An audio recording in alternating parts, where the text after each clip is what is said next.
let's do this thing. Let's start with Slip and Slide, A Prankster's Helper by Viola Moon. Make this bigger so I don't have to see my face. Jesus.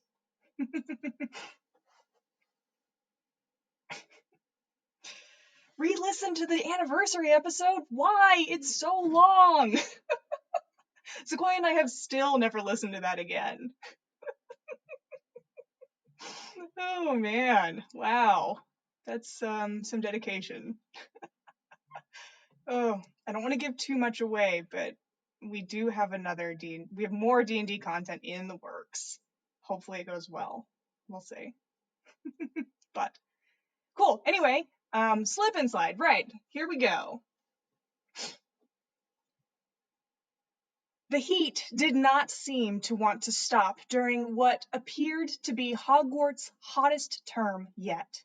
It was only June, and everyone was suffering under the incredible heat. The professors suffered through the heat, still wearing their formal robes, but he found that a loose robe with what the Muggles called a Hawaiian shirt and shorts seemed like the best option. This awarded the headmaster with an assortment of looks. Both amazement, disgust, and, from young Mr. Potter and his friends, admiration. He did like those boys. While he publicly had to condemn their pranking ways, in private, they were his own source of entertainment, and he liked helping them, even if they never knew it was him. He had thought long and hard about how to offer some well-deserved relief to his students. They were miserable. Not only was it swelteringly hot, but they were stressed by the end-of-year exams, and for the 5th and 7th years, their OWLs and NEWTSs. He had waited to see if his young pranksters would do something. This did not seem to be the case. Their pranks were small time, toilet seat disappearing before Slytherins could sit down, beds attached to the ceiling, hanging that poor Snape boy upside down in a tree. If Albus Dumbledore wanted them to help provide some well-deserved stress relief, he would have to take matters into his own hands. There was one problem, however. "I hope you are not planning something unbecoming of a headmaster, Albus," came a stern voice behind him as he surveyed his supplies. Minerva stood behind him, arms crossed. "I don't know what you're talking about, Minerva. I'm merely reviewing my potion supplies. I need to get some refills from Horace," he said, hastily closing the box in front of him. Minerva did not believe him in the slightest, but what could she do to stop whatever it was he was doing? But what she did know was, whatever it was, she would be reprimanding him later. What the fuck is this? Sorry, there's some pop-ups happening on the screen. When he was sure that he was alone, he opened the box one last time, surveying the contents before closing it and writing a note which he fixed to the top with a simple sticking charm. Calling a house elf to him, he whispered in the elf's ear, and the elf and box disappeared with a pop.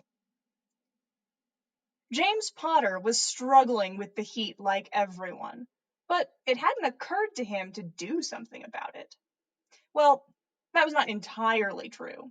The boys had discussed it at length, but they couldn't agree on what to do. Today seemed like it was the hottest day yet. With their exams finally out of the way for the week, the boys were having a bit of downtime. This basically meant finding ways to cool off. Peter was sitting in the shower, water pouring all over him. Remus lay in front of the open window as the breeze blew over him. And Sirius was sitting shirtless in the doorway, as he had said that this was a gift to himself and to the ladies. James was lying on his bed, trying to fan himself with the Marauder's map, but this did not seem to help. Just as he was about to moan about the heat, he heard a pop and sat up swiftly. There was a house elf with a large box in the middle of the room. He placed the box down and, with a slight chuckle, apparated away with a pop. Curious, he got up and picked up the note on top of the box. It contained a single sentence in an elegant script. "In need of some relief?" He opened the box as the other boys came over to look. They looked inside the box and grinned to each other. This should cool the school down all right. It was lunchtime the next day. Hell broke loose. In the great hall, the jugs of pumpkin juice spat out ice-cold water at the students trying to pour juice. Water bombs, levitating bombs of water, flew around like bludgers, hitting anyone not fast enough to get out of their way. Fireworks flew up into the halls and around the grounds, and instead of explosions, came water in every color thinkable. Thus, they were called waterworks. The icing on the cake, however, was a slide from the fourth floor staircase down to the entrance hall. A vast, winding water slide with showers, iced drinks, and ice cream handed to the slider on the way down. James and Sirius stood at the top of the slide, deciding when people could slide down, and Remus and Peter waited at the bottom with a never-ending stack of towels. Professor McGonagall was less than impressed. It was madness, complete chaos, and she knew who was to blame. She stormed through the castle looking for the culprit and found him in a striped bathing suit and a hat with fruit piled on top of it at the top of the water slide. She was speechless as she watched poor Argus Filch trying desperately to mop up the water that was everywhere, in the halls, on the walls, on the tables and windowsills. "Hello, Minerva! Care to have a go?" he said casually, encouraging an apprehensive young first year to go in front of him as he looked at the professor. "Albus," she began, feeling flustered in front of the line of students waiting to go down the slide. "Don't you think that this is unbecoming of a Hogwarts professor, let alone the headmaster?" she said, slightly peeved. She knew he was involved. No doubt that even the Potter boy and his friends could not pull off this series of stunts without help. It was too organized for the 4 fourth-year boys to do it all by themselves. At least, she hoped so anyway. "I'm simply taking the opportunity to cool down, Minerva," he said, watching as waterworks were thrown on the floor above, causing a small shower to fall on the crowd below, resulting in them all trying to get hit by it. All except Minerva, of course. "The heat does seem to turn these young witches and wizards into whiny, lethargic lumps that sit around all day," he said, looking at their bright faces. "Now, if you excuse me, Professor, I feel like some pumpkin juice," he said, and hopped onto the slide before she could respond. A waterwork came flying out of the tube and exploded over Professor McGonagall, showering sparkly pink water all over her prim and proper robes. "Albus!" Dumbledore hooted as he slid down the slide, licking a multicolored ice cream and reveling in the cheers from the marauders above him. The end. I think that's a pretty cool, fun, silly story. It's a good one. Some good crack Dumbledore, some good silliness. Yeah, I like that one a lot. Looks like you guys liked it too. Even some pretty good prankage, you know? I think that's some pretty smart, well done pranks. So I like that one a lot. Thank you for sending it to us. Yeah, I like Crack Dumbledore a lot. Especially Hawaiian shirt Crack Dumbledore. That's good. That's some good content. Let's do the second story now. So for this second story, I've picked something that was sent to us a little while ago. I think this was sent to us a little while ago, and this may be the most self-indulgent thing that anyone has ever done, because this is a fan fiction that was sent to us by a listener that features Sequoia and I as the main characters. And now I'm going to read it all to you on purpose.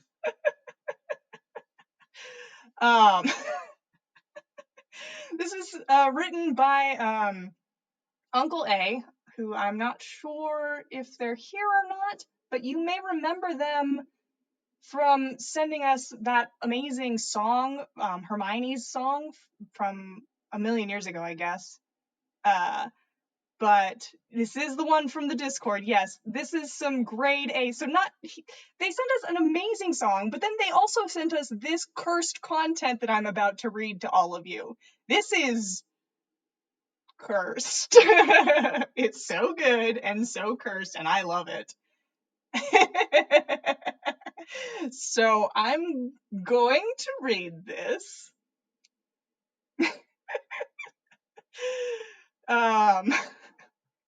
And it's called Sequie and Kimmie's Best Day Ever. And I realize that Sequoia's nickname in this is probably Sequie because that's how nicknames work, but I'm definitely gonna read it as Squee because that's way funnier. So this story is called Sequie and Kimmie's Best Day Ever. It's got some stuff here at the top. Let's see, rated M:M/M, F/M, F/F, M/other, F/other. Genres humor/adventure. And then there's a whole block of tags. Let's go through these tags. I guess we'll leave it up to you all to determine if these are correct or not. Tags: major character death, minor character death, torture, all sex positions, foreplay, dancing, singing, outrageous names, fun times, friendly banter, original character death, Ginny bashing, Weasley bashing, Potter bashing, Dumbledore bashing, every character in the Harry Potter universe except Voldemort bashing, caps lock mode, outfit descriptions. So, with all of that,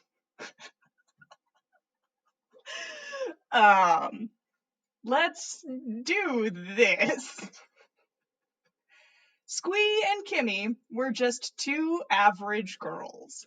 Nothing special about them at all.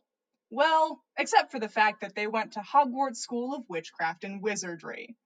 They were 16 and the smartest students in their year, probably even the entire school.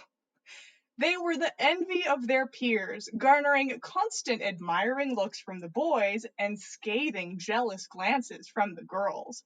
Even some of the teachers treated them differently. "Sequetzaquaddle!" cried Kimmie excitedly. "We're going to be late for Defense Against the Dark Arts." "Oh no!" replied Sequie loudly, unable to control her fear at angering such a scary professor. The two girls raced out of their dormitory and dashed through the Slytherin common room, passing Draco on the way. They threw a hasty greeting over their shoulders at him.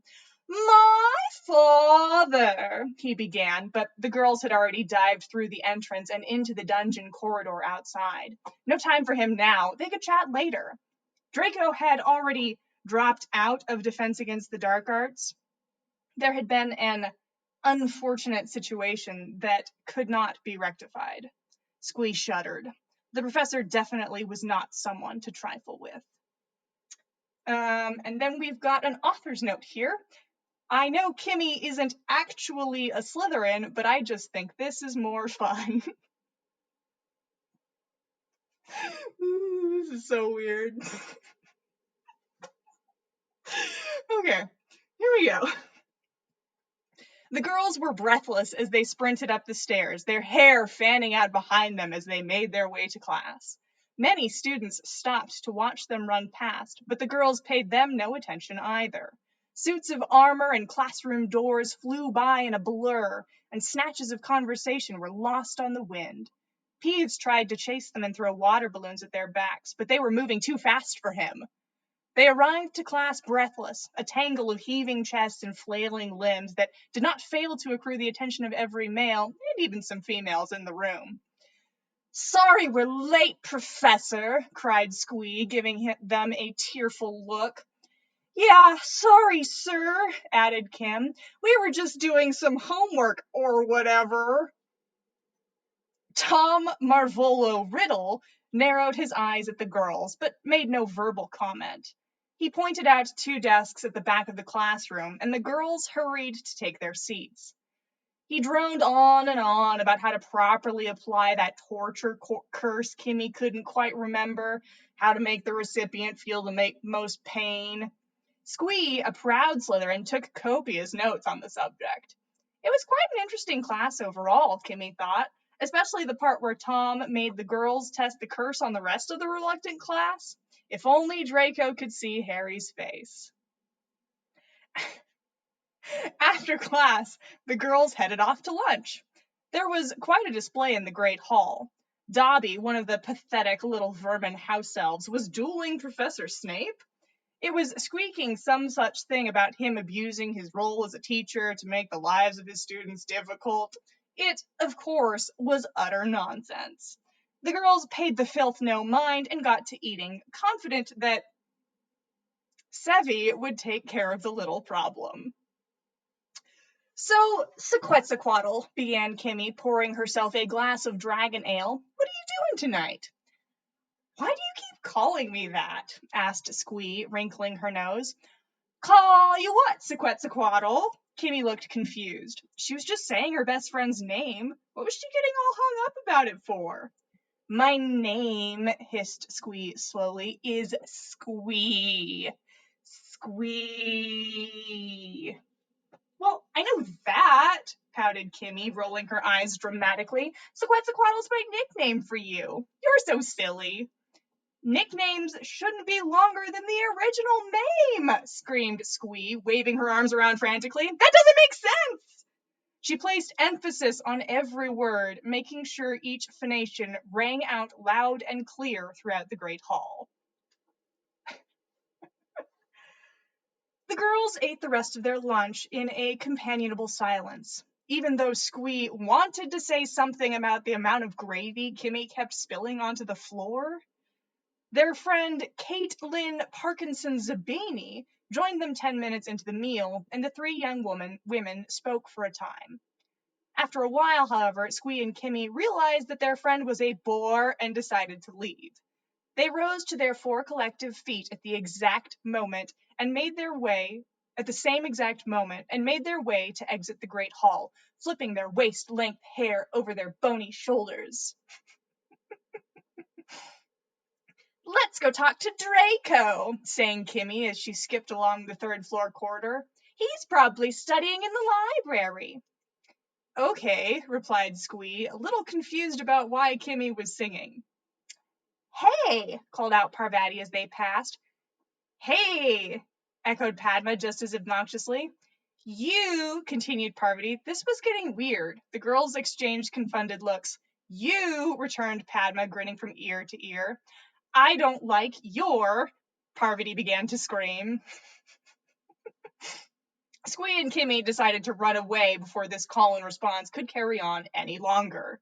Minnie McGee attempted to flag them down, but they ignored her. She was only the deputy headmistress and house of those stupid, stinky Gryffindors. Why should they pay any attention to her? The old woman's hair, constrained in a tight bun, looked fit to bursting at their insolence, but she made no move to follow the girls. They skipped down corridor after corridor on their way to the library. When they arrived, they saw the iron-eyed boy sitting at a chipped wooden table. They approached him, batting their eyelashes and beaming.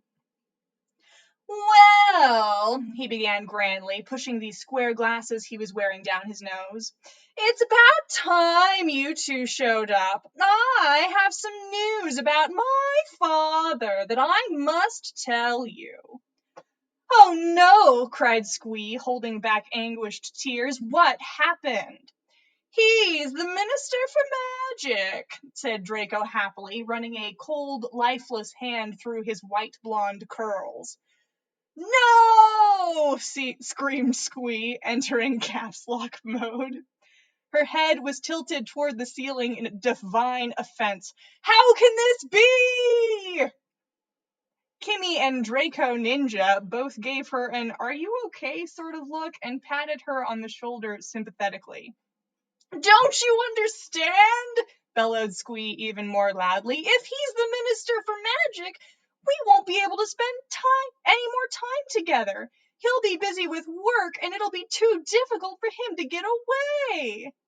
As she spoke, her voice reduced in volume until it was barely audible over the mundane chatter going on around her.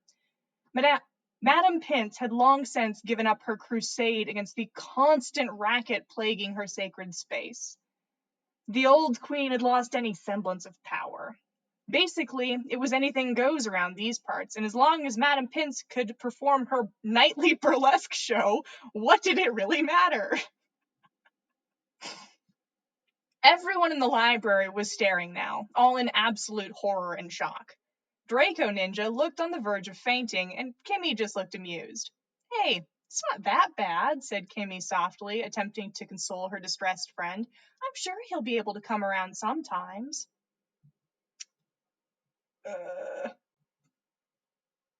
Oh, don't hold your breath, said an icy voice in the corner of the room. It was difficult to hear the speaker, as there was more vocal fry in their voice than actual sound.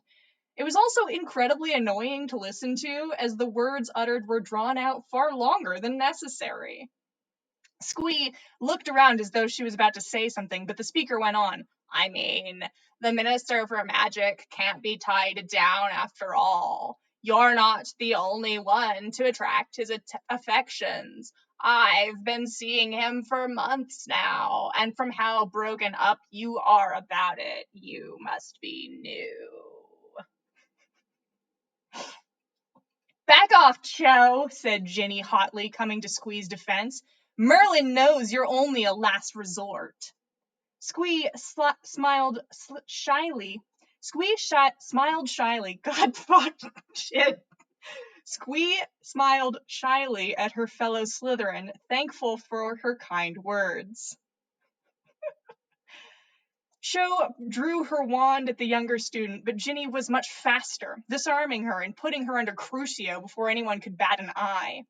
There were some shocked gasps from the cluster of Ravenclaws in the corner, but the Slytherins who dominated the space egged the girl on. Catfight! Someone called, but they were promptly punched in the face by a foolhardy Ernie Macmillan. Kimmie thought it would be best if she took Squee away from this potentially dangerous situation. She grabbed her friend by the scruff of her neck and dragged the screaming witch out into the hall, followed closely behind by Draco. Ah, there you are, Drakey, said Kimmie, beaming at the boy. Why would I stay in there? He drawled, looking back over his shoulder and shuddering. That place is quickly turning into a war zone. My father will hear about this, I assure you. Squee was still a little upset from the bombshell Draco had dropped on her a moment ago. She had to get away and call Lucius. Guys, she began quietly. The other two seized their drivel and turned to face her. I need to go, okay? Alone, she clarified as Kimmie moved to take her arm. The other girl looked hurt, but Draco dragged her away to give Squee some space. She waved at their backs as the pair retreated, heading to the herbology greenhouses. Squee ran toward the dungeons, stepping on at least one unlucky house elf along the way. Draco and Kimmie found themselves near the Black Lake, having decided to skip herbology for the second time in 2 weeks. They lay sprawled out at the water's edge, their hands entwined in a tangle of thin, spindly limbs. If anyone came near, the pair snarled at them until they went away. Kimmie glanced at Draco, realizing only now that the boy was wearing quite the ensemble. Thick, dragon-hide boots protected his pale feet from the elements. Black parachute pants with white gold racing stripes fanned out over the grass, and a silver Marina Canary t-shirt flecked with green paint painstakingly fingered by the boy himself covered his concave chest. That's a nice outfit, said Kimmie, smiling down at him. She was propped up on her elbows so she could get a better look. Her long hair cascaded down her back in black ringlets, mixing together with Draco's white blonde curls. She was a metamorphmagus, and this could change her appearance at will.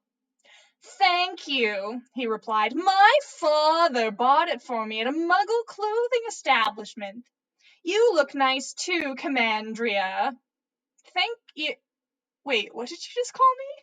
The girl was shocked out of whatever she had been about to say. That's my nickname for you, silly, replied Draco with a roguish grin.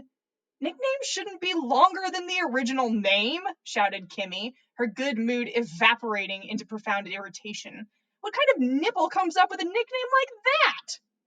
She expected Draco to be upset, perhaps even to burst into tears, but he just smiled wider. A nipple like you, he replied smugly. I would never do something so.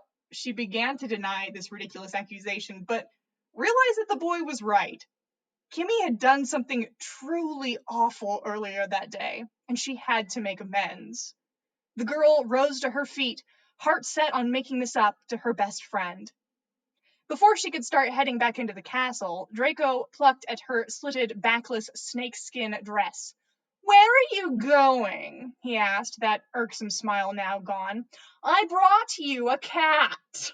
From inside his parachute pants, the boy produced an orange cat with a smashed face. It had intelligent eyes that spoke of love, loss, pain, and heartache. It meowed, pawing at Kimmie's dress. The girl picked up the cat and walked off, not caring whether or not Draco Ninja followed her. The end.